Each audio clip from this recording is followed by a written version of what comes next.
Вас приветствует информационная служба телеканала «Грозный», в студии Милана Манаева. Здравствуйте.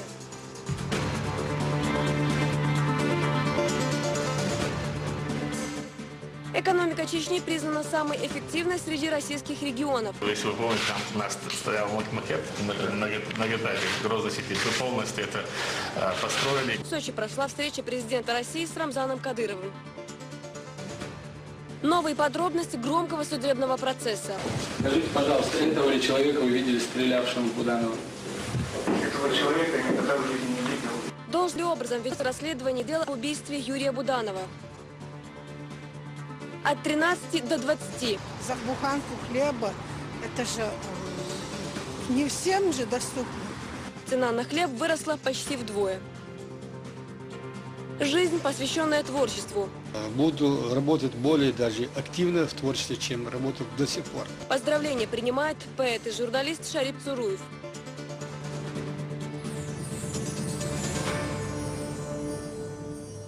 Сегодня в Сочи президент России встретился с главой Чечни. Рамзан Кадыров проинформировал Владимира Путина о состоянии дел в регионе. В частности, было отмечено, по данным Минэкономразвития России, экономика республики признана самой эффективной среди российских регионов. Интересовался глава государства уровнем заработной платы в регионе. По словам Рамзана Кадырова, средняя зарплата составляет чуть более 14 тысяч рублей. Учителя получают около 18 тысяч. Говорили также о безопасности. Как доложил Кадыров, за последний год не зафиксировано ни одного теракта. Правоохранительные органы провели ряд спецопераций, в результате которых были ликвидированы самые одиозные участники банд подполья. В свою очередь Владимир Путин отметил, что МВД и ФСБ отмечают растущую эффективность правоохранительных органов Чечни. Путин поручил не забывать о семьях погибших силовиков. Самой острой проблемой Чечни Рамзан Кадыров назвал безработицу. В то же время, по его словам, в республике разработано несколько программ, в частности, по развитию промышленности и сельского хозяйства, которые направлены на снижение уровня безработицы. Что вы сами для себя считаете пока нерешенным, на что считаете нужно было бы больше обратить внимание? У нас на сегодняшний день самая проблема – это безработица. В ближайшие 5 лет у нас есть программы, которые могут обеспечить полностью республику создание рабочее. Я помню, мы с вами здесь в Сочи были на выставке. Да? В Сочи были, да? И у Чеченской республики был такой очень скромный стенд. И мы ходили по другим стендам, и вы мне тогда сказали, что мне так стыдно, что у нас все так скромно, но у нас будет лучше, чем в других регионах России. Вот движение-то какое-то есть? Помните, если вы помните, там у нас стоял макет многоэтажек Грозной сети. Мы полностью это построили. Мы сейчас уже уделяем внимание курортам республики. Мы уже по линии сельскохозяйства уже строим молкомбинаты, концерные заводы строим, и по линии строительства цементный завод, кирпичные заводы. У нас такого вообще никогда не было. В деле по расследованию убийства Юрия Буданова возникли новые обстоятельства. Неожиданностью для всех стало появление свидетеля обвинения, который до сих пор в деле не фигурировал. В аппарате уполномоченного по правам человека в Чечне считают, что расследование этого громкого дела не ведется должным образом. Напомню, в совершении преступления обвиняется уроженец Чеченской республики. Подробности судебного процесса в специальном репортаже Луизы Андиевой.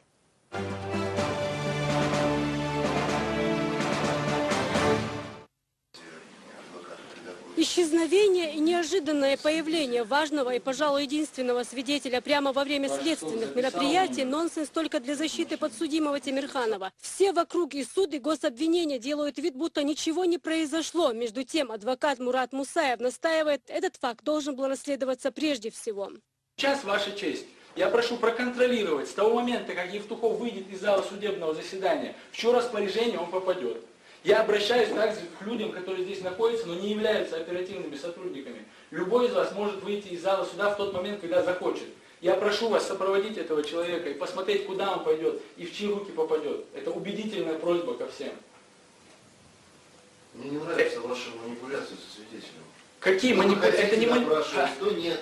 Ваша честь, вам нравятся манипуляции со свидетелем, которые производят оперативные сотрудники? Вы ведь закрываете на них глаза, вы отметаете все, что могло бы выявить это преступление. Вам допрашивать свидетеля, ваш приговор будет. Это вердикт присяжных, приговор-то ваш. Вы должны быть заинтересованы в его законности. Одну секунду, я не хочу допрашивать свидетеля тогда, когда он находится под непрерывным давлением, Ваша честь. Он находится под давлением, он был похищен, он 3 дня находился в неволе. Это факт, который можно установить объективно, который уже установлен. На этом заседании уже защита представляет доказательства. Здесь присутствует и потерпевшая сторона, сын Юрия Буданова. Мурат Мусаев прежде всего настаивает на явной фальсификации фактов. Для этого адвокатами проделана кропотливая работа, в том числе и детализация телефонных звонков Буданова, Темирханова и важных свидетелей, чего не сделано гособвинением. И опять свидетель Евтухов, который исчез неожиданно, но, похоже, это удивляет только Мусаева. Почему у вас, у федерального судьи, председательствующего в судебном процессе, не возникает вопрос, каким образом свидетель Евтухов возник в зале суда? Почему его пропустил судебный пристав, который не пропускает ни одну душу живую через эту дверь? Всех прогнали, закрыли двери в коридоре, адвокатов прогнали, свидетелей прогнали, даже защитника Дарью Тренину. Коридор абсолютно пустой. И вдруг из этого абсолютно пустого коридора сюда заходит лицо, не являющееся участником уголовного судопроизводства.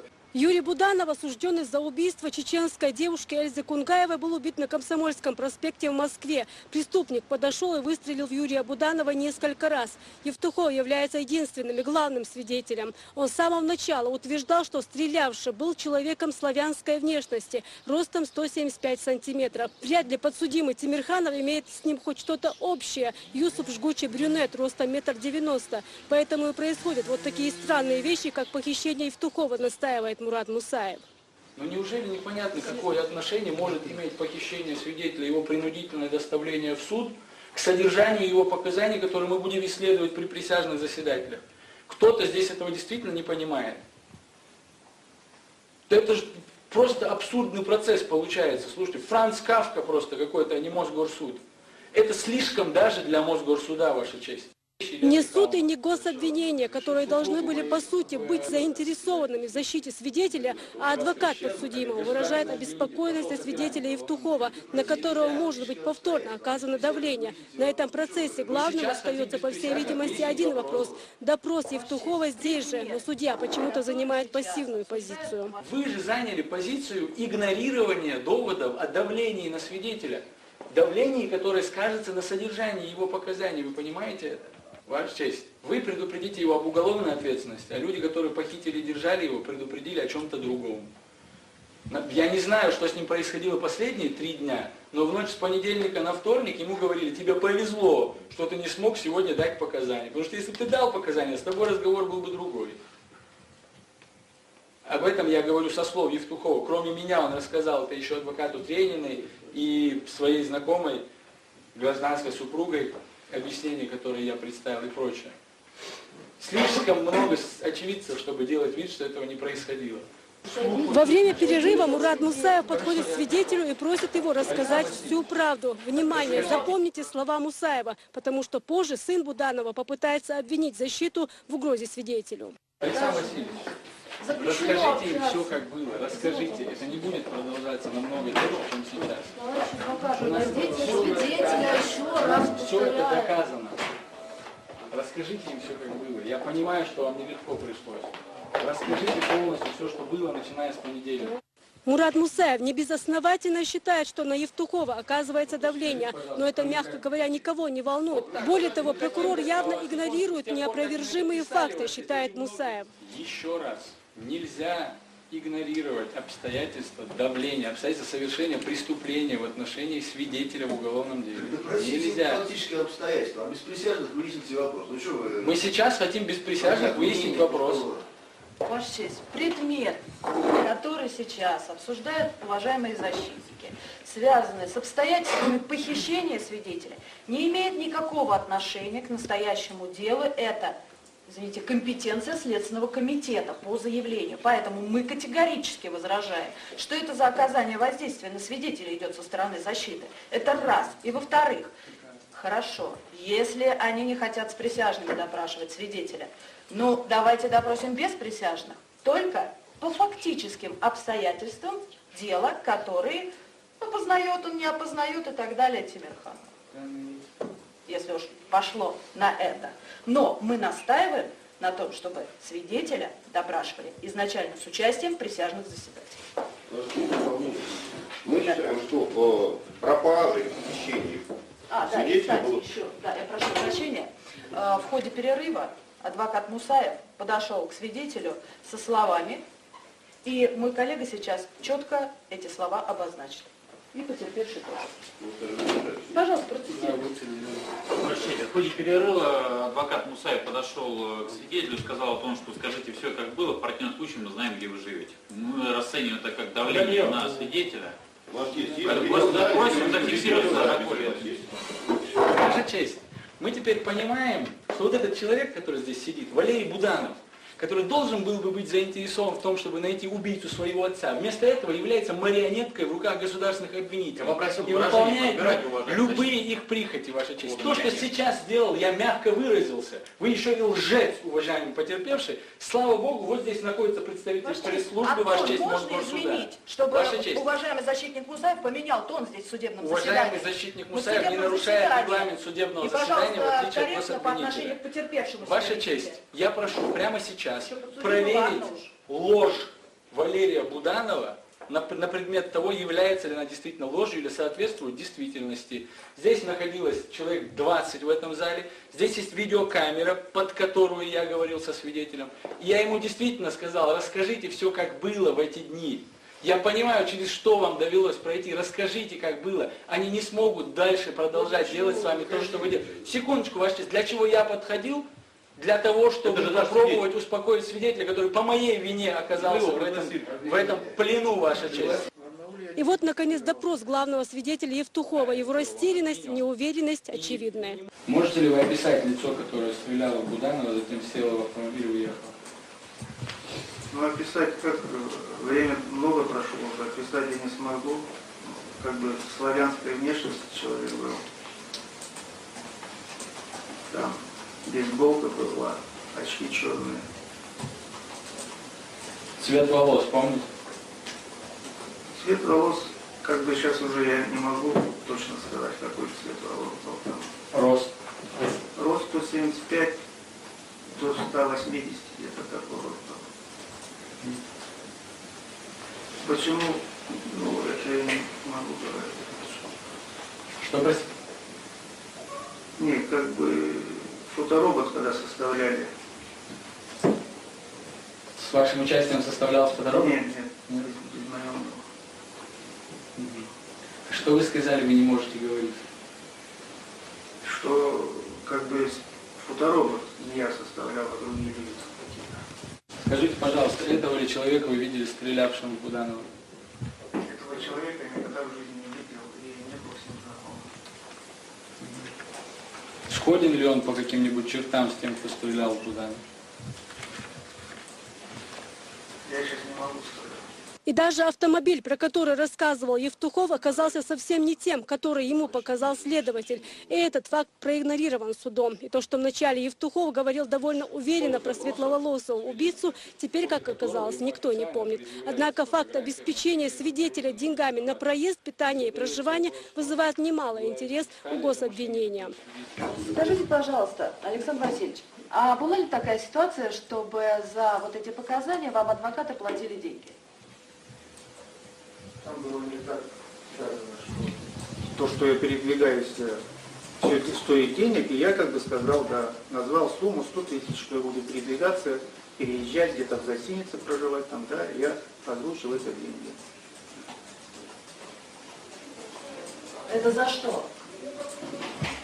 То, что чтобы я приехал в Москву на судебное заседание, как бы, что я проживать буду здесь, что назад я полечу. 100 тысяч? Да. Скажите, пожалуйста, кто вам платил деньги?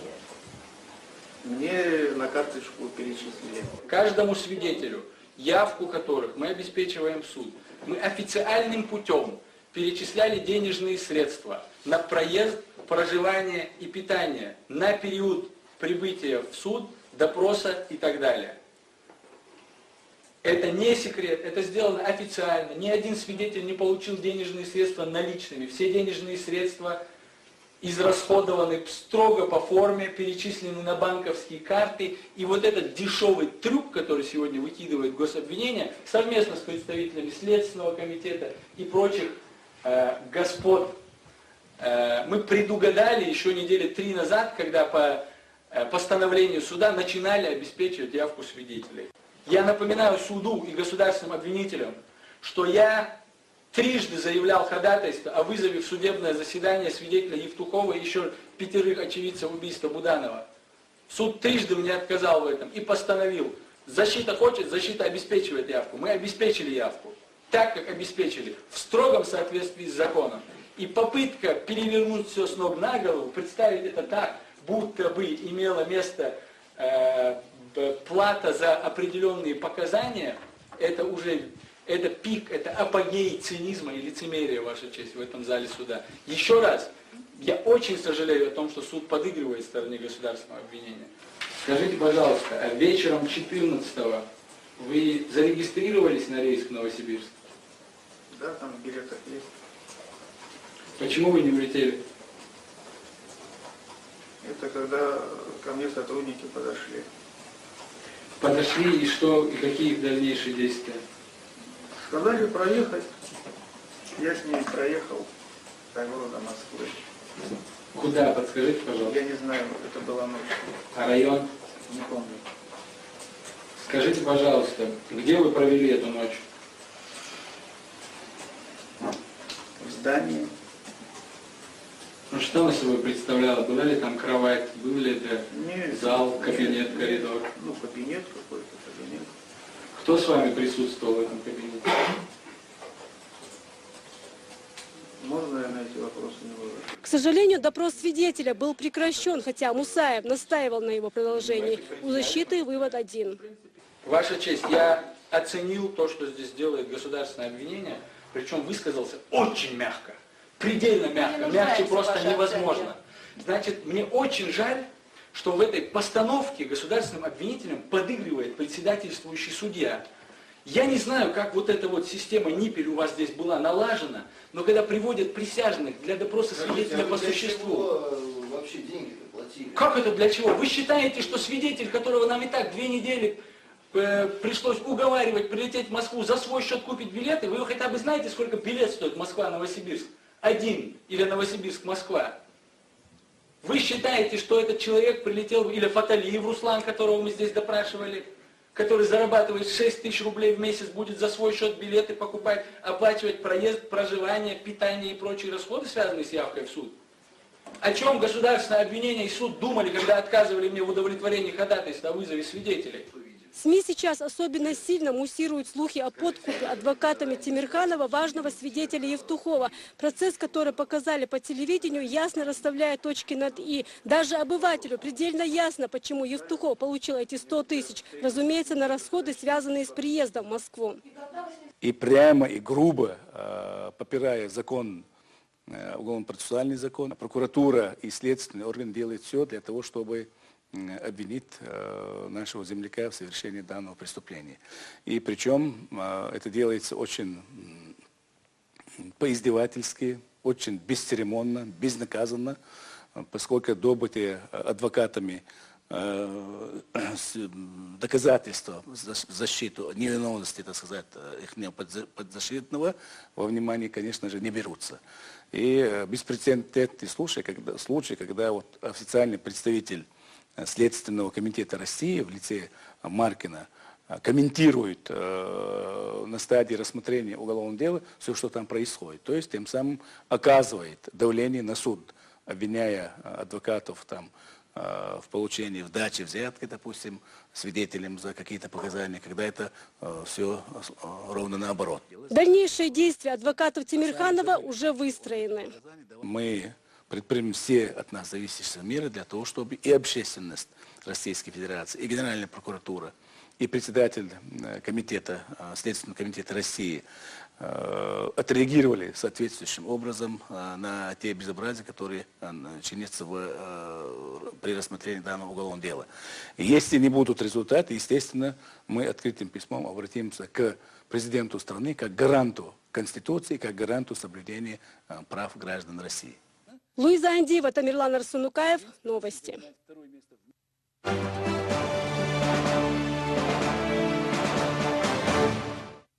И И сегодня же в Мосгорсуде состоялось очередное заседание суда, после которого адвокат Юсупа Тимирханова Мурат Мусаев по телефону поделился с нами последними новостями о ходе слушаний.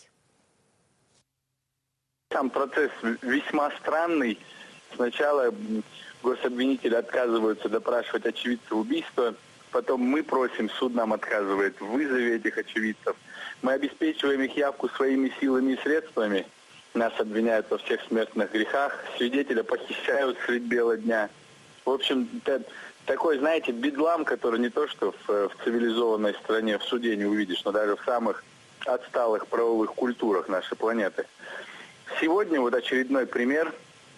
Снова представители государства в судебном процессе, прокуроры, судья, опера, которые у нас в зале суда сидят, говорят, что представления не имеют о том, где находится пропавший свидетель, не позволяют нам допросить потерпевшего.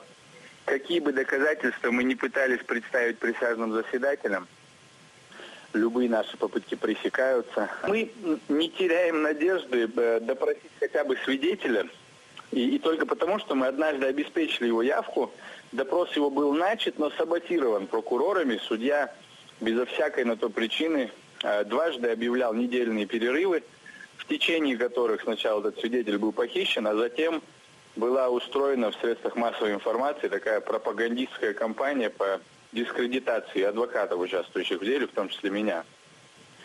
Мы все же не теряем надежды допросить этого свидетеля. А это свидетель, который практически в упор видел человека, стрелявшего в Буданова, видел машину, на которой он уехал и прочее.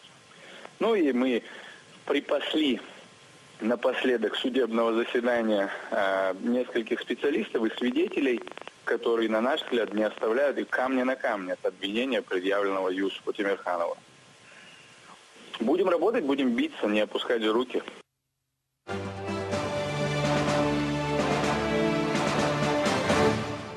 И к другим новостям. В Республиканской прокуратуре подвели итоги работы за прошедший год и определили приоритетные направления на первое полугодие 2013-го.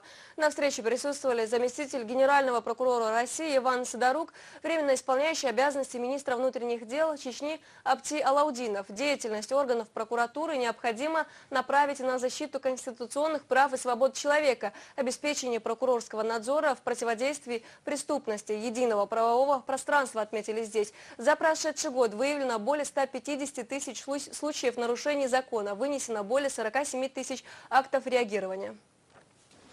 Активная работа прокуроров на данном направлении позволила улучшить практически все показатели.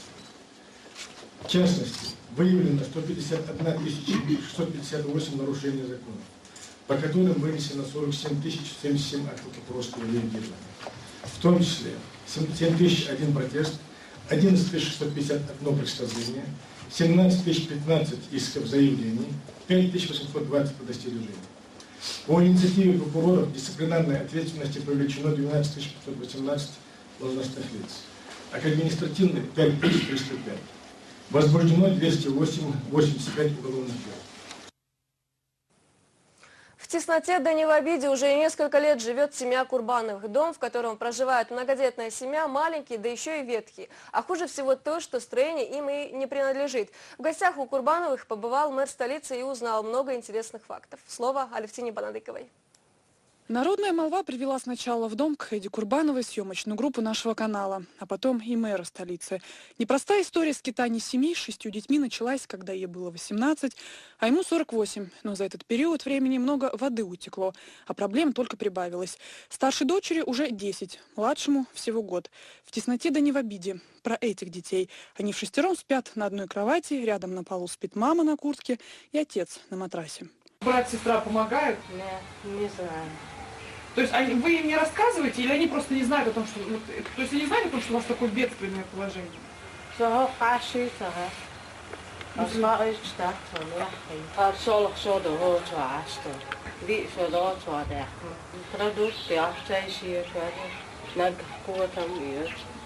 Вместо окон кирпичи, вместо батарей старая печка, вместо ламп тусклое освещение, проведенная самостоятельно проводка. О том, что может здесь произойти в случае пожара, когда просто некуда бежать и подумать страшно. Седе уже 9 лет. Она помогает маме по хозяйству, готовит кушать и прибирается по дому. Ей бы пойти учиться во 2 класс, да только такой возможности у нее просто нет. Убогих, гадость, мама, сволга, кунцелил, что хоть найти, в школе я ешь мою, кунцелил в школе. Папе. А ты хочешь учиться? Чем можно помочь этой семье, таким вопросом задался Ислам Кадыров. Сегодня он пытался узнать, какие дороги привели эту семью в разрушенное жилье. Знакомство с детьми случилось под крышей злополучного дома. Ответ перед градоначальником за всю семью держит сам хозяин Шамиль Дадаев.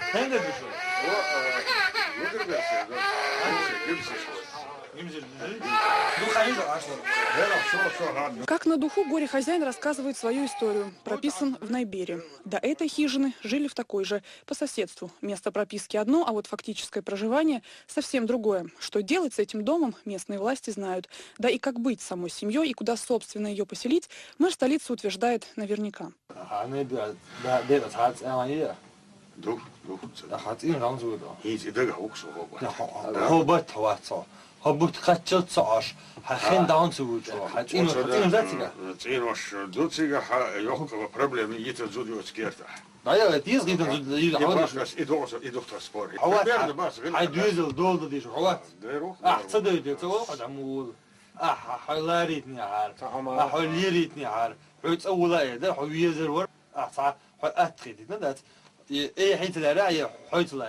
Успеть везде и поинтересоваться жизнью каждого жителя столицы – необходимость, к которой сам мэр относится с полной ответственностью.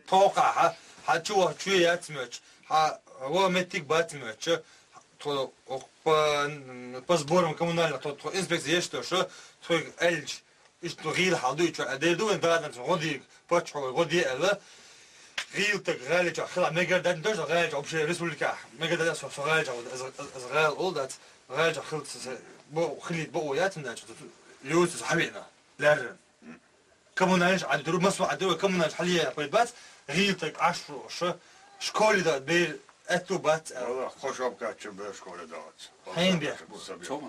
История этой семьи, как выяснилось, вполне похожа на другие. Есть общие черты и закономерности.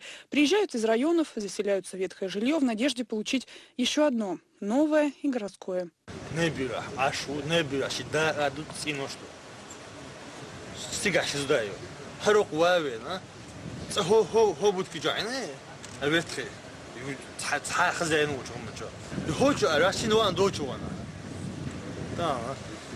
جمسير خلتش نجور خلتش ما عليك ناخد تحس إذا بيش بابو بير بوش بو إيش وحابك ناخ إيش تان فيت خجلو شوبو أنا خدامة تجاهي تونجلو يزي قدام اسكي يقيش حال نجور بروبيس ولا اشتغلنا جلو يصبو ما خيش شرع بروبيس ناوش غالي شو جلو يوخنا وش اشتغلنا بيه نجلو أوجد خدوش بس если жилье цахля мы им шамби вообще прописано так на жильем жило я бы ой да без главу бир горку садя и что бетка вам действительно нуждаешься так на годиду так же говорят в школе это вышти морально материально массово но ищет бэком на шишится того.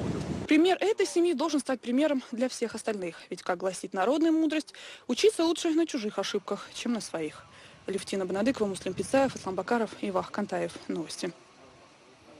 Как соблюдается противопожарная безопасность в местах массового проживания людей? Ответ на этот вопрос искал председатель комитета по чрезвычайным ситуациям Идрис Черхигов. В ходе проверок выяснилось, что в некоторых общежитиях не то чтобы сигнализации, нет даже первичных средств пожаротушения. Очередная рабочая поездка Идриса Черхигова, только на сей раз в качестве председателя комиссии по чрезвычайным ситуациям. В ходе проверок в общежитиях города выяснилось, что далеко не всегда соблюдаются нормы противопожарной безопасности. В общежитии для незрячих немного другая ситуация. Есть весь необходимый инвентарь, однако само здание давно считается аварийным и подлежит сносу.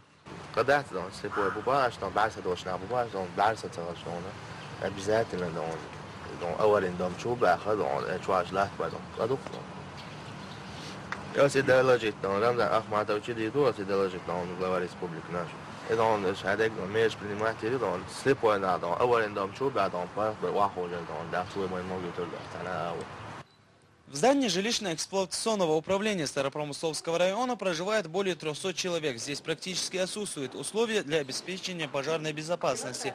Комендант Хава Каримова утверждает, что отсутствует штат и средства для решения этих проблем.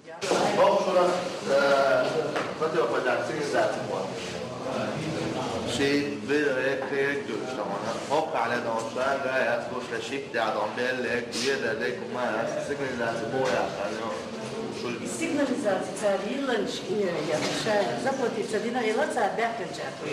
Полностью денежку заплатить. Вахта в моя тело позабежал я штат яска. Ара уйралца не можу. Хочу я хала хая тагваца бис остия дюнда. Остикача то хая хнеца ицала галган платить цалмаца я. Я клюду штат дешо клюда. وقت وقت شو يعقل وقت هم شو بيزبط فجأة قائدان أو إنجاز ولا قائدان أو يلمس أو إيش نقول وشو يا جاي شو أدرس من أو أدرس من أو فاخر وقالوا بعدين يقولوا إنه تيرش كده فاخر وقالوا يلا يلاش شوان يلاش وقت Стоит отметить, что 3 из 4 проверенных общежитий имеют заключение экспертной комиссии об аварийном состоянии. В зданиях нет даже первичных средств пожаротушения, не говоря о сигнализации. Мы уже на протяжении больше 10 лет обращаем на эту проблему внимание, но балансодержателями этих объектов меры к устранению этих нарушений не принимаются. По словам Идриса Черхигова, вопросы уже выносились на рассмотрение комиссии по предупреждению и ликвидации последствий чрезвычайных ситуаций. Был разработан эффективный план мероприятий по устранению существующих неполадок, в связи с чем решено вновь поднять этот вопрос на совещании в правительстве республики. Алхазур Керимов, Заур Магомадов, новости. Наравне с проездом на маршрутном такси в последнее время цены поднялись и на главный продукт любого стола – хлеб. Его стоимость у разных предпринимателей разная – от 13 до 20 рублей. Чем руководствуются продавцы, ставя такую высокую цену, узнавала Элина Халидова. Всего месяц-полтора назад хлеб на нашем рынке можно было купить по 13 рублей, а с недавнего времени за 15. Буквально на днях к последней цене добавились еще рублей 5, хотя только у некоторых продавцов. На 100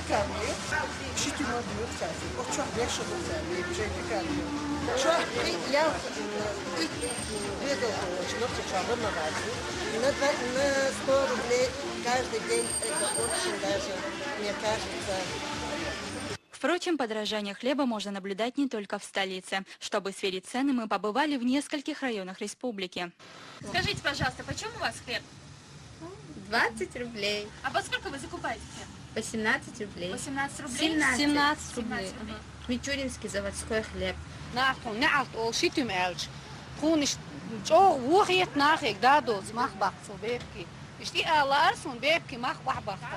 عشان شيء أخي شو ما ديت نقول. Слушай, это я Allah 20 دوخ يا الله حبيبي. كما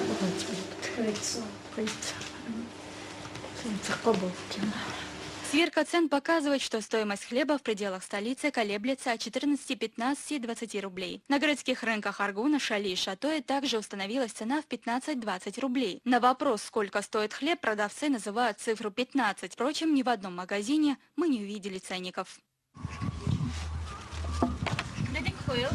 А бит ходок что шо? 15 рублей. А ценники еще бит канде? Ценники? Ценники. Хлеб является неотъемлемой частью почти каждого стола, и даже незначительное повышение цен отражается на семейном бюджете. Особенно это касается пенсионеров и малоимущих. 20 рублей за буханку хлеба, это же не всем же доступно. Бывает, что не каждый может купить хлеб, а в семьях по 12, по 15 человек, где там, они же не будут каждый день 15 покупать. В пекарне, где мы побывали еще в декабре прошлого года, муку закупали по цене от 810 до 830 рублей за мешок. В основном она завозится из Ставропольского края. Здесь говорят, что с учетом даже такой стоимости муки, цена на хлеб не должна превышать 15 рублей. Мы на сегодняшний день цену не поднимали, но у нас немножко запас муки было. Где-то в декабре, в начале декабря завести даже там, пока на этом запасе мы держим. Если даже Вот на хлеб, ну рублей 15. Так считает и руководитель Шатойского хлебозавода. Мы здесь прямо в пекарне реализуем хлеб по 15 рублей. И по торговым точкам сдаем его по 13 рублей. Учитывая недовольство граждан выросшими ценами на хлеб, администрация Республиканского торгового центра «Беркат» провела встречу с директорами хлебозаводов. По их словам, стоимость муки повысилась дважды и в итоге достигла 950 рублей за мешок. Посовещавшись, пришли к выводу, цена не должна превышать 18 рублей. Здесь учитывались и все затраты на производство хлеба. В первую очередь участники рынка ссылаются на недобросовестную конкуренцию.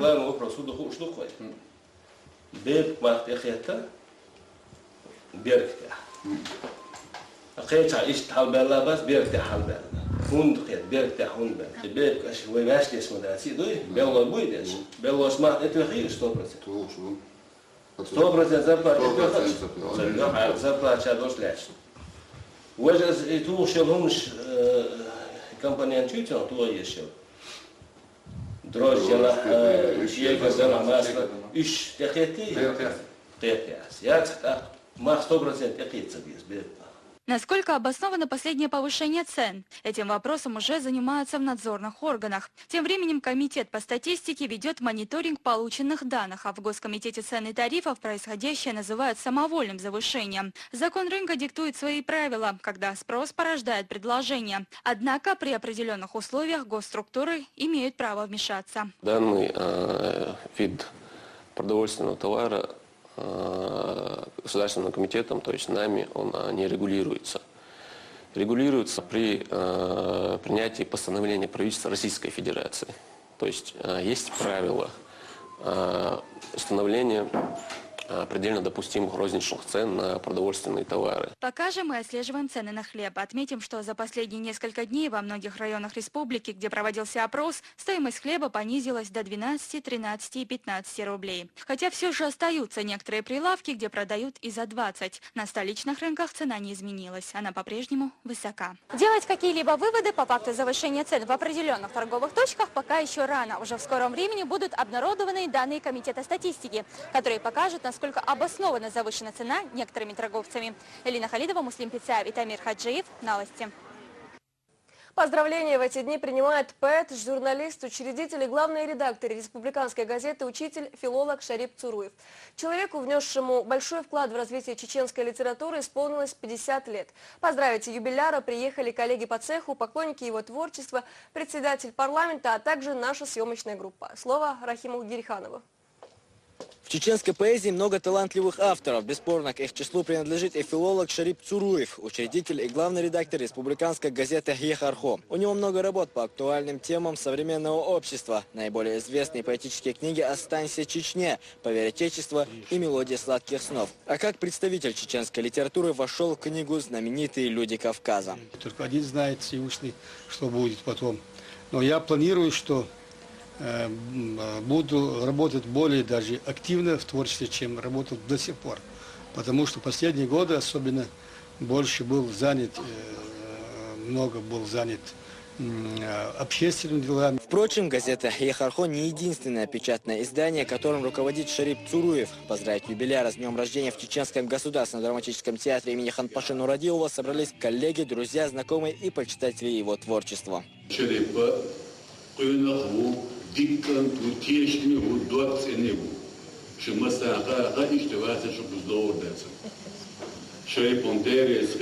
Гостю юбилейного вечера депутат парламента Чеченской Республики Руслан Бетрахмадов передал поздравительные слова спикера законодательного собрания Духуаха Абдурахманова и вручил почетную грамоту. Кроме того, юбиляр удостоен медали от Министерства культуры. В свою очередь, Союз писателей выпустит его книгу. Всем нравится его поэзия, потому что его поэзия надо доходчивая, простая и написана от чистого сердца и души.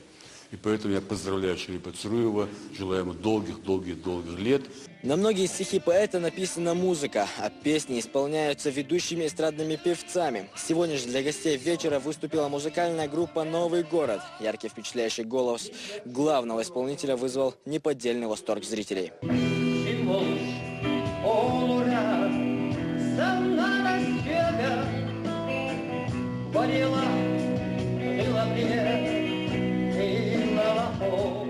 Один из талантливейших чеченских поэтов, который, стихи которого, талантливые стихи, учат одному благородству. То, что мы называем «нохчи вилк», «нохчи özdemir», «нохчул». Вот главный лейтмотив всего его творчества. По словам самого юбиляра, он рад, что его творчество любимо и востребовано. Напомним, сегодня Шарип Цуруев является членом Союза писателей России, Союз журналистов России и лауреатом премии «Серебряная сова» номинации «Литература» за 2012 год. Мусамедил, Элина Халидова, Магомед Аздаев, Мурат Астамиров и Рустам Саламов. Новости. На этом у нас все. Спасибо, что были с нами. Ади Пилчу.